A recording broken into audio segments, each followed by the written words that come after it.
मग रिपेअरमध्ये bill of quantity कसं काढणार आपण विदाउट ड्रॉइंग्स? त्याच्याकरता ही distress mapping drawings are very important. आणखी काय?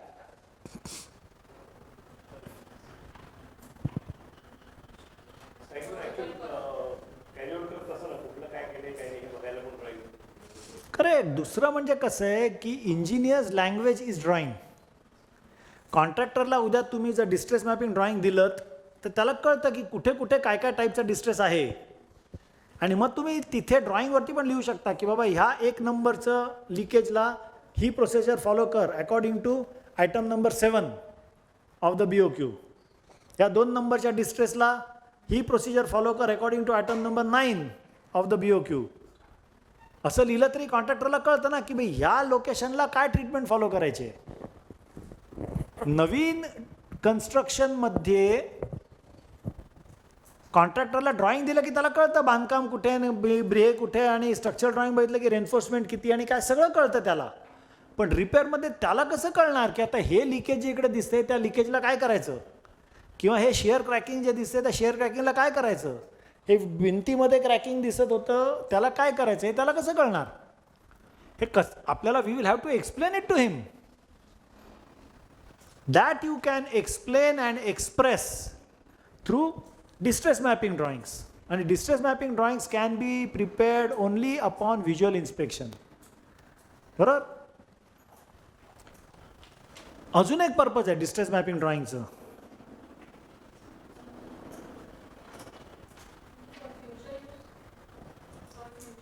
हां, म्हणजे फॉर रेकॉर्ड. म्हणजे for record. Yes, agreed. For record तर पाहिजेच. ते पण म्हणले की रेकॉर्ड. हां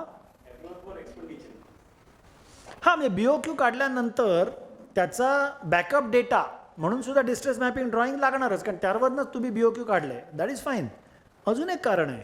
ओरिजिनल ड्रॉइंग आणि आफ्टर डिस्ट्रेस जे मी ऑब्झर्व केले आय कॅन कम्पेअर. म्हणजे आपण आर्किटेक्चर स्ट्रक्चर ड्रॉइंग डिस्ट्रेस जे कम्पेअर केलं काय अल्टरेशन केले काय त्या पर्टिक्युलर बिल्डिंगची. नाही, मला कळलाच नाही मुद्दा. काय मुद्दा? आपण जो डेटा कलेक्शन आधी केलेला आहे, what the records we have, there is a plan, architecture plan, structural drawings.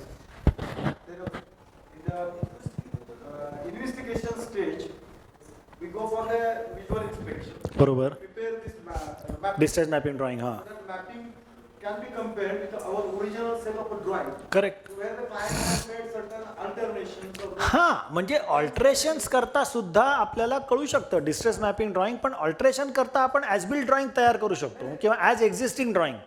Distress mapping ड्रॉइंगमध्ये आपण डिस्ट्रेस दाखवतो. Alterations can be in the form of भिंत सरकवली किंवा फ्लोरिंग चेंज केलं ओरिजिनल किंवा हां. 100% हा मुद्दा हे होऊ शकतो की बाबा ऑल्टरेशन्स क्लायंटने केलेत का, तरी ऑल्टरेशन्स फाइंड आउट करण्यासाठी आपल्याला डिस्ट्रेस मॅपिंग ड्रॉइंग्सचा वापर होऊ शकतो. अजून एक कारण आहे. Correct. But it is being use. आपण सगळं फॉरेन्सिक इन्व्हेस्टिगेशनच करतोय. Visual inspection also is for forensic investigation. NDT is also for forensic investigation. सगळंच. पण डिस्ट्रेस मॅपिंग ड्रॉइंगमध्ये अजून एक गोष्ट तुम्हाला खूप छान कळते. ती कदाचित तुम्हाला कळणार नाही कारण तुम्ही डिस्ट्रेस मॅपिंग ड्रॉइंग्स पाहिलेले नाही. डिस्ट्रेस मॅपिंग ड्रॉइंगमध्ये काय होतं की जेव्हा तुम्ही सगळ्या मजल्याची डिस्ट्रेस मॅपिंग ड्रॉइंग बनवता आणि सगळ्या मजल्याला तुम्ही पाहता की अरे त्या कोपऱ्यात तिथे लिकेज आहे प्रत्येक मजल्याला. दॅट मीन्स खालपासून वरपर्यंत त्या कोपऱ्याला काहीतरी बाहेरून डिफेक्ट आहे. मग एखादी प्लंबिंग लाईन खालपासून वरपर्यंत डक्टच्या आतमधली लिकेज होते का, किंवा त्या कोपऱ्याचं संपूर्ण प्लास्टरच खराब झालं आहे म्हणून ते संपूर्ण खालपासून वरपर्यंत लिकेज होतं आहे का, अशा टाईपची ऑब्झर्वेशनसुद्धा आपल्याला डिस्ट्रेस मॅपिंग ड्रॉइंगमधनं मिळू शकतात की ज्याने आपल्याला बऱ्याचदा स्ट्रक्चरल म्हणजे डिस्ट्रेस मॅपिंग ड्रॉइंग केल्यानंतर कळतं की हे सगळ्या बीम्सना शिअर क्रॅकिंग आहे. या हॉलमधल्या सगळ्या बीम्सना, प्रायमरी बीमला पण आहे, सेकंडरी बीम्सला पण आहे. सो ह्याचं फॉलआउट इन्व्हेस्टिगेशन म्हणजे वरतून जाऊन आपण पाहू शकतो की हे बीम सॅग झालेत का. वॉटरप्रूफिंगवरती जर लाईन दोरी पकडली किंवा खालती end to end of a beam जर लाईन दोरी पकडली तर आपल्याला कळू शकतं की बीमला सॅगिंग आहे का. सिम्पल. म्हणजे तो कोपरा बीमचा आणि हा कोपरा बीमचा ह्याच्यामध्ये कोपरा किंवा खालून कोपऱ्यापासून 1 सेंटीमीटर 2 सेंटीमीटर वरती जर का मी लाईन दोरी पकडली तर मध्ये जर सॅग असेल तर मला इकडे 1 सेंटीमीटर, इकडे 1 सेंटीमीटर आणि इकडे 2 सेंटीमीटर आहे. म्हणजे मला कळतं की मध्ये 1 सेंटीमीटरचा सॅग आहे. Is it clear? सो ह्या सगळ्या गोष्टी जर आपण डिस्ट्रेस मॅपिंग ड्रॉइंगवरती टाकल्या तर is there a consistency of distress in a particular corner of the building which is due to structural defect or which is due to detailing defect. म्हणजे एका प्रकारचं डिटेलिंग केलं म्हणजे बऱ्याचदा याच्यात काय होतं की छज्जा असे ब्रॅकेट्स असतात, इन्व्हर्टेड ब्रॅकेट्स, आणि त्याच्यातमध्ये पाणी साठत असतं आणि ते पाणी प्रत्येक मजल्याला आत जात असतं एकाच स्पॉटला. तो क्लायंट म्हणतो सर इथे डिस्ट्रेस आहे, प्रत्येक मजल्यावर डिस्ट्रेस आहे. मग द लिकेज इज आउटसाईड. मग तुम्ही कंप्लीट त्याचं डिटेलिंग चेंज करू शकता की ज्या योगे पाणी प्रत्येक मजल्याला बाहेर जाईल आणि डिस्ट्रेस कमी होईल. सो डिस्ट्रेस मॅपिंग ड्रॉइंगचे हे युजेस कळले. Extremely useful to have distress mapping drawings and it's almost a must. Visual inspection करण्यासाठी आपल्याला एक हॅमर लागते. ही आता एबोनाईटची हॅमर आहे.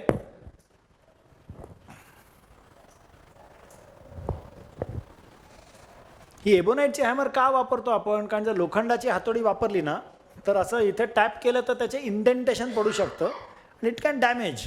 बाकी काय नाही, you can use a steel hammer also, पण एबोनाईट हॅमर इज बेटर. म्हणजे you are not damaging the client's property unnecessarily, you know. आणि किती तुम्ही हाताने किती ठोकून बघणार, हात दुखतो.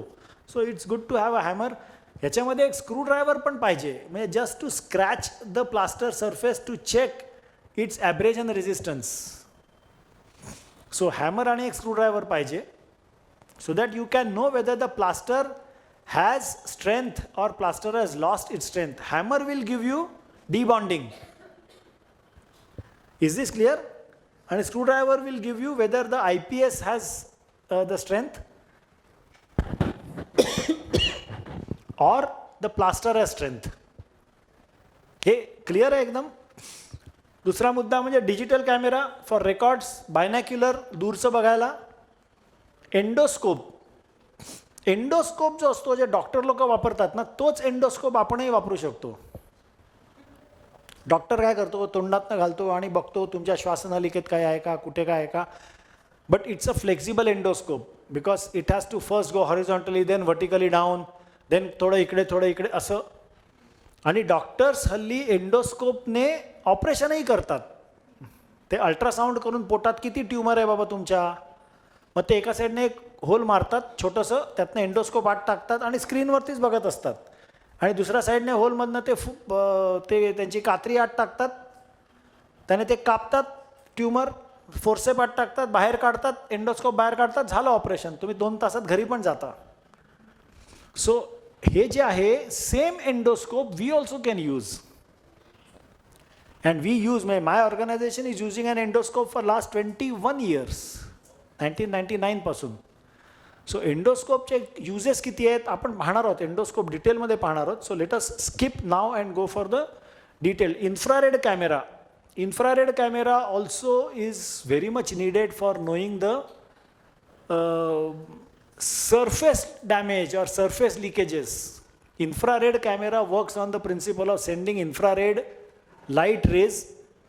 They hit the surface and measure the temperature of the surface. So infrared, when we see the infrared camera detailing, तेव्हा आपण डिटेल मध्ये पाहूया. Let us go ahead.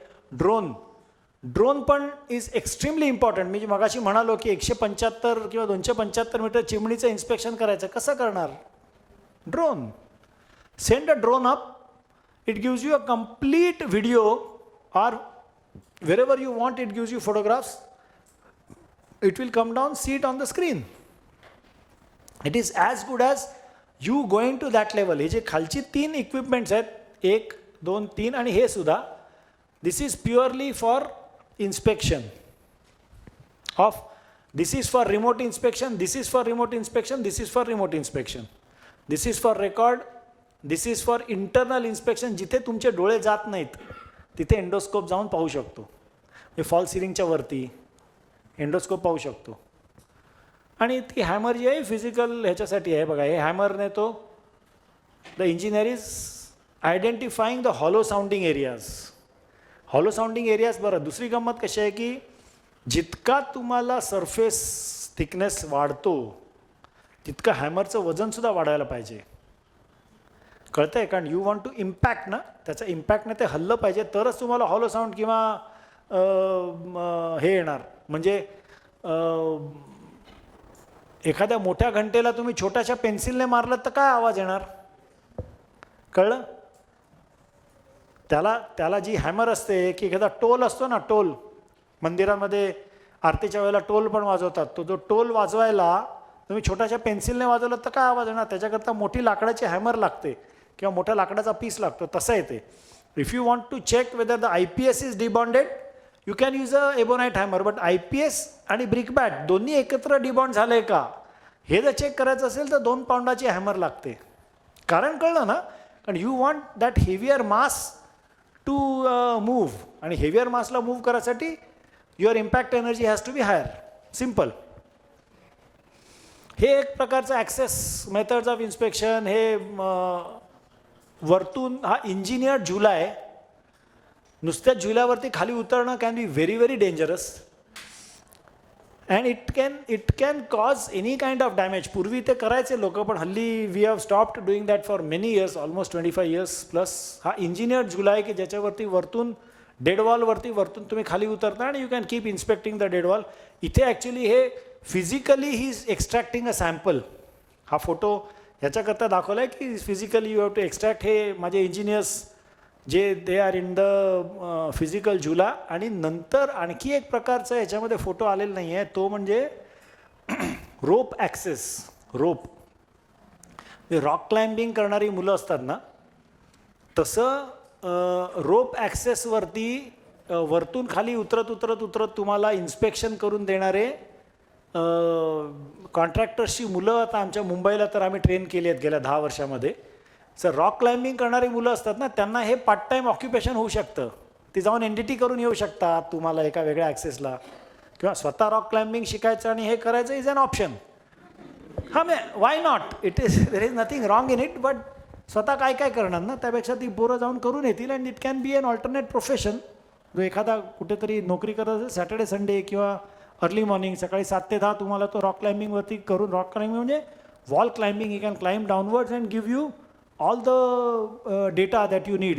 NDT जे करायचं असतं, कारण NDT करायला तुम्हाला त्या स्पॉटला पोचायला लागतं, which is not easy. Sorry, scuba divers पण लागतात ना.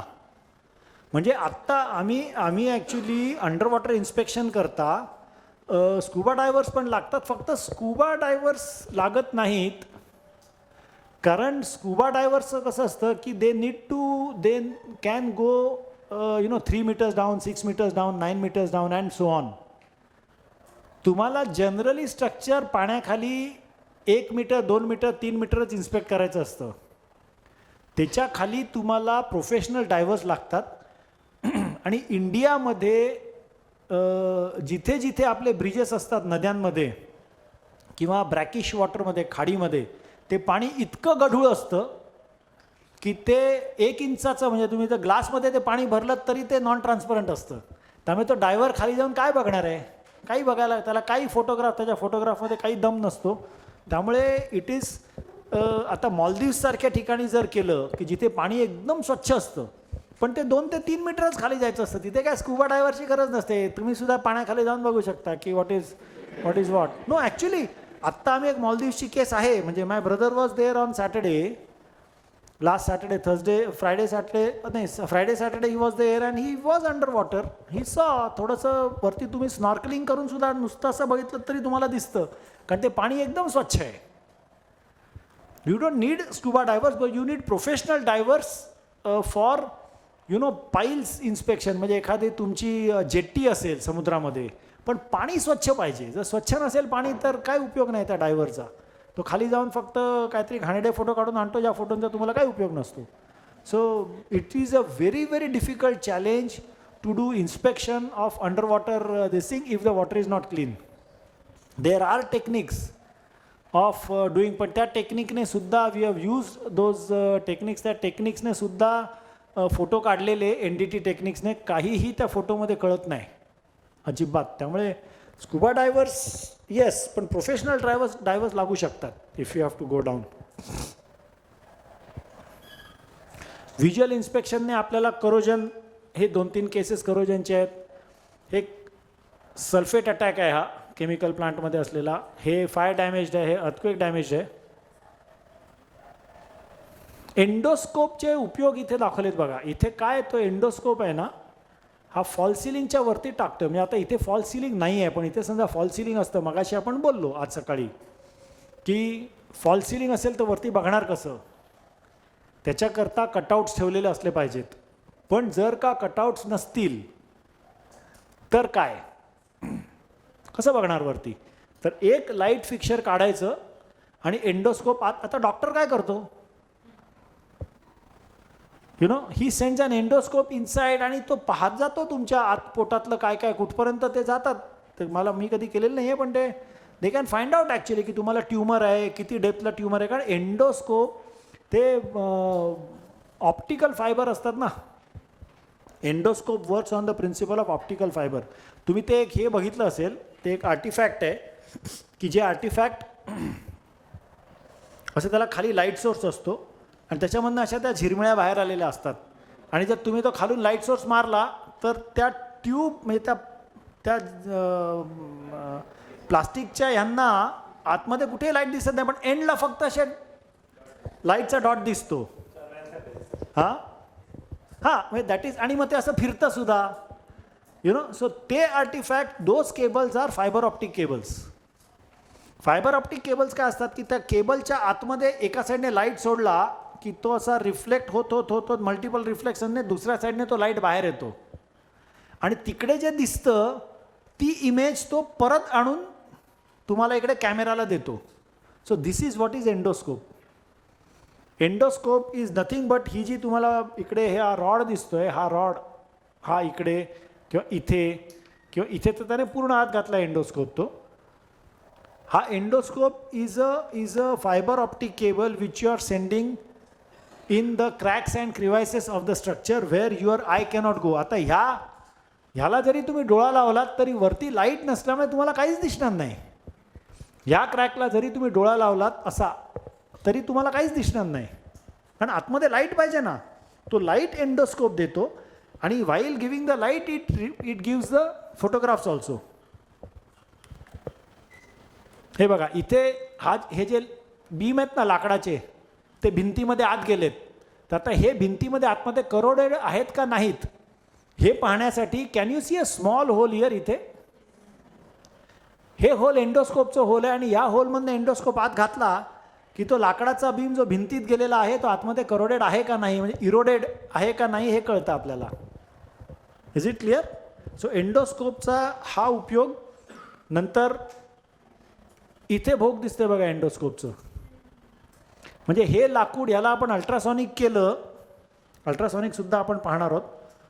अल्ट्रासॉनिक केलं की आपल्याला कळतं की हे लाकूड कदाचित खराब आहे आणि मग त्यात जर तुम्ही एंडोस्कोप केलं तर तुम्हाला दिसतं की खरोखरीच खराब आहे का नाही आहे म्हणून. Is it clear? हा फॉल सिलिंग, लाकडाच्या फॉल सिलिंगच्या वरती एका हेरिटेज स्ट्रक्चरमध्ये he showing, he has put the endoscope up. हे बघा, हे एंडोस्कोपने चांगलं लाकूड हे असं दिसतं. हा फलकनुमा पॅलेस आहे हैदराबादचा, त्याचं हे ॲक्च्युली लाईव्ह केस स्टडी आहे. हे लाकडाचे किंवा लोखंडाचे गर्डर्स भिंतीत असतात. हे लाकडाच्या गर्डरमध्ये एंडोस्कोप आत घातला की असं चित्र दिसतं आणि जर खराब असेल लाकूड तर असं चित्र दिसतं. बोको चित्र म्हणजे काय, इट इज जसं आत लाकूड आहे तसं तुम्हाला ते दिसतं. सिम्पल, देर इज नथिंग त्याच्यात काय, म्हणजे ही काय टेस्टिंग नव्हे. Endoscopy is not a test. Endoscopy is visual inspection tool where human eye cannot go. Doctor हेच करतात ना. एंडोस्कोप घातला आतमध्ये की सांगतात अरे तुम्हाला इथे कुठेतरी श्वासनलिकेमध्ये इकडे ॲब्रेशन झालं आहे आतमध्ये, किंवा अन्ननलिकेमध्ये इकडे असं तुम्हाला ॲब्रेशन झालं आहे आणि त्याच्यामुळे आतमध्ये ब्लिडिंग होतं आहे, आपोआप थांबेल नाही थांबणार, जे काय असेल ते treatment. So endoscope is not a test per se. हे कळलं की नाही? Endoscope is not a testing. आणि एंडोस्कोप हे लोखंडाला असं दिसतं, हे करोडेड लोखंड आणि हे चांगलं लोखंड. हे करोडेड आहे बघा, लाल रंग दिसतो त्याच्यामध्ये, यू कॅन क्लिअरली सी.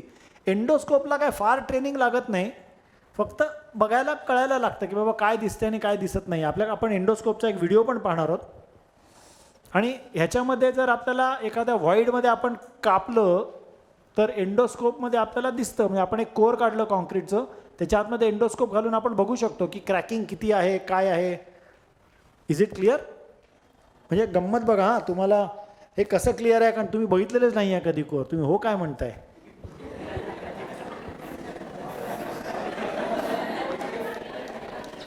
तुमच्यापैकी किती जणांनी कोर काढलंय?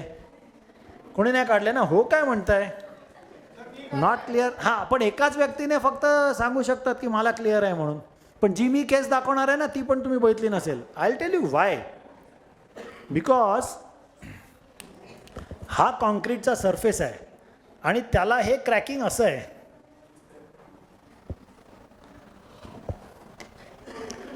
आणि आपल्याला कारण हे दिसत नाही ना डोळ्याला, त्यामुळे तुम्हाला वरतून फक्त क्रॅक दिसते. तुम्ही असं प्रिझ्युम करताय की ती crack is going perpendicular to the surface. It is not going perpendicular to the surface. It is at an angle. हे क्लिअर आहे? आणि तुम्ही कोर काढलत इकडे,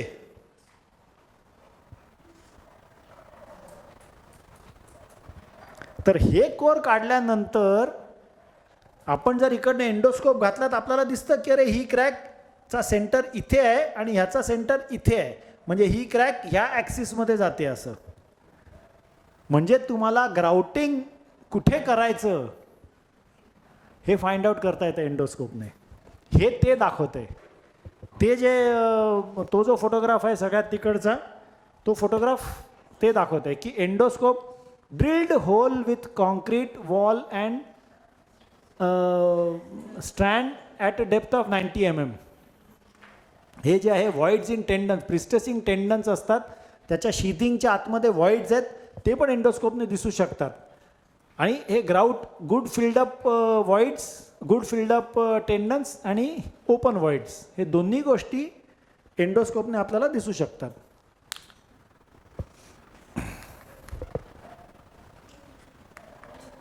इन्फ्रारेड कॅमेराने, मी जसं आपल्याला म्हणालो की सरफेसचा डिफेक्ट हा इन्फ्रारेड कॅमेराने दिसतो. आता इन्फ्रारेड कॅमेऱ्याचं प्रिन्सिपल मी आपल्याला बोललो की इन्फ्रारेड कॅमेरा हा सरफेसचं टेम्परेचर मोजतो, बाकी काहीही करत नाही. इन्फ्रारेड कॅमेऱ्याने तुम्ही जर आत्ता माझा फोटो काढलात ना, तर जिथपर्यंत शर्ट आहे ना तिथपर्यंत वेगळं टेम्परेचर असतं आणि जिथे शर्ट नाही तिथे वेगळं टेम्परेचर असतं. इनफॅक्ट मला कुठेतरी वाचनात माझ्या आलं होतं की मच्छर जो असतो ना तो इन्फ्रारेड टेक्नॉलॉजीनेच तुम्हाला चावतो. त्याच्याकडे ती इन्फ्रारेड टेक्नॉलॉजी असते त्याच्या टेंटॅकल्समध्ये. म्हणजे सगळ्यात पहिलं मच्छर जो आहे तो जिथे कार्बन डायऑक्साईडचं पर्सेंटेज जास्त असतं हवेमध्ये, तुमच्या आसपास ऑब्व्हियसली कार्बन डायऑक्साईडचं पर्सेंटेज जास्त असतं, बरोबर आहे? त्यामुळे तो तिथे येतो. आपण म्हणतो ना मी पंख्याखाली बसलो की मला मच्छर चावत नाही का, मच्छर उडून जातात पंख्याच्या ह्याने. मच्छरच्या पंखामध्ये एवढी ताकद असते की तो पंख्याच्या ब्लेडवरती जाऊन बसू शकतो, भयंकर ताकद असते त्याच्या. तर त्याने जात नाही, तो कन्फ्यूज होतो कारण कार्बन डायऑक्साईड सगळीकडे पसरला जातो.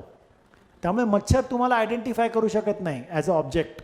त्यामुळे पहिला तो कार्बन डायऑक्साईडच्या लेवलला येतो आणि नंतर तो काळ्या कपड्यावरती जास्त जातो, कारण इकडे टेम्परेचर जास्त असतं काळ्या कपड्यावरती. पांढऱ्या कपड्यावरती कमी चावतो, हातावरती बरोबर इथे चावतो, तो इथे नाही चावत, कारण त्याला इथलं टेम्परेचर जाणवतं की हे वेगळं आहे आणि इथे ऑब्जेक्ट इथनं चावायला पाहिजे.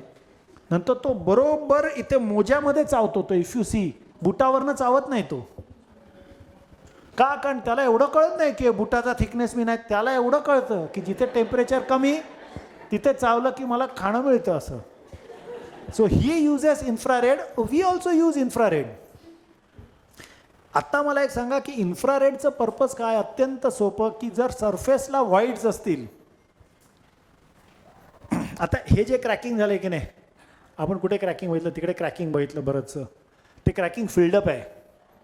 पण ते फिल्डअप असून आतमध्ये हवा आहे. हां, आतमध्ये हवा आहे.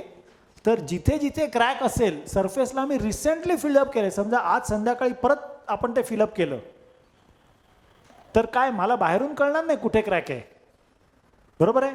पण जर का मी इन्फ्रारेड फोटो काढला तर सरफेसच्या मागे हवा आहे ना, आणि जिथे हवा आहे तिथे टेम्परेचर कमी असतं. Is this clear? त्यामुळे infrared camera can give you surface blemishes in concrete. Blemishes म्हणजे काय टाईपचे व्हॉइड्स आहेत आतमध्ये सरफेसला असणारी. तुम्ही म्हणाल की सरफेस माझा 50 mm चा चांगला आणि नंतर आतमध्ये व्हॉइड आहे, तर इन्फ्रारेड नाही काढू शकणार. It is meant for surface irregularities. तर आता ह्याच्यामध्ये ही जी हा एक इन्फ्रारेडचा फोटो आहे, हा पाईप जो आहे तो हा पाईप आहे, हा पाईप जो आहे तो हा पाईप आहे, आणि इथे डोळ्याला काही दिसतंय का? फारसं नाही दिसत आहे, पण इथे जांभळा रंग दिसतोय बघा, तो जांभळा रंग हा आहे. हा